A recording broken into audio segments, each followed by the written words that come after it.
నేను ఎంతో మంది నాయకులను చూశాను, కానీ ఒక వ్యక్తి యొక్క కార్యదీక్షత నేను వారు ఇక్కడ ఉన్నారని వారు పొగటం గురించి నేను చెప్పడం లేదు. వ్యక్తిగతంగా నాకు ఎటువంటి స్వార్థం లేదు, దేవుడు అన్ని ఇచ్చాడు. అయితే ఈ వాస్తవాలు కూడా ప్రజలకు తెలియాలని ఈరోజు చెప్తా ఉన్నాను. మన ఇండియాలో అత్యధిక వెడల్పు ఉన్నటువంటి రోడ్డు 14 లైన్లు ఉన్నటువంటి రోడ్డు, అది 160 ఫీట్లు ఉన్నటువంటి రోడ్డు.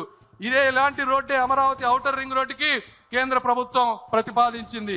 అయితే నారా చంద్రబాబు నాయుడు గారు దాన్ని 230 ఫీట్ల రోడ్డు కావాలని అడిగారు. ఆ రోజు గడ్కరీ గారు ఉండి ఇండియాలోనే ఇంత పెద్ద రోడ్డు లేదు, అమరావతిలో అక్కడ జనం లేరు, ఎందుకు మీకు అంత పెద్ద రోడ్డు అంటే నారా చంద్రబాబు నాయుడు గారు చెప్పినవి, సార్ నేను ఉంటానో ఉండనో తెలియదు. ఈ రోజు మీరు హైదరాబాద్ చుట్టుపక్కల చూస్తే ఒకప్పుడు అక్కడ కూడా కార్లు వెళ్ళేవి కాదు, ఈ రోజు అక్కడ ట్రాఫిక్ జామ్ అయిపోతుంది. అయితే నాకు తెలుగు జాతిపై ఉన్నటువంటి ఒక నమ్మకం, ఆంధ్రప్రదేశ్ ఈ రోజు ఇలా ఉంటే ఉండొచ్చు, కానీ 25 సంవత్సరాల తర్వాత అక్కడ 1 ఎకరం భూమి కూడా మేము కొనలేము. కాబట్టి మీరు ఎట్టి పరిస్థితుల్లో దాన్ని 230 ఫీట్లు చేయండి. దీనికి అవసరమైతే నేను 1000 కోట్ల రూపాయలు మా రాష్ట్రం నుంచి వస్తాను, నేను చూడకపోయినా నా ఆంధ్ర రాష్ట్ర ప్రజలు ఈ రోడ్డుపై అనుభవించాలి అని చెప్పినటువంటి వ్యక్తి, దీనికి నేను ప్రత్యక్ష సాక్షి అని చెప్తా ఉన్నాను.